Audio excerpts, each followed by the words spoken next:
Hey everyone, welcome back to the channel. Today, we're diving into a full review of Total Control Credit for 2025. If you're navigating the world of personal finance, credit cards, or debt management, this is a must-watch. Let's break it down step by step so you can decide if it's right for you. First off, what exactly is Total Control Credit? It's a flexible credit building tool designed to help you take charge of your finances. Launched as a credit card alternative, it allows users to build credit without the high risks of traditional cards. In 2025, it's updated with enhanced features like real-time spending trackers and personalized budgeting tools, making it easier to stay on top of your money.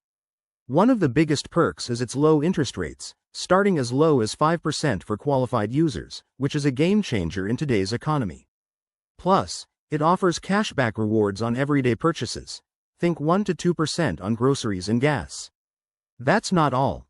The app integration with popular banking apps means you can monitor your credit score in real time and get alerts for potential fraud.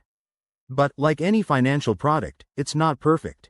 On the downside, there are annual fees that could add up, especially if you're just starting out, and approval might be tougher if your credit history is spotty. Also, while the rewards are solid, they're not the highest in the market, so compare it with options like Capital One or Discover. For 2025, Total Control Credit has rolled out AI-driven recommendations to help you optimize your spending and even includes educational resources on financial literacy. If you're someone looking to rebuild credit or manage expenses more effectively, this could be a solid choice. In summary, Total Control Credit is a user-friendly tool with great features for 2025, but weigh the costs against the benefits.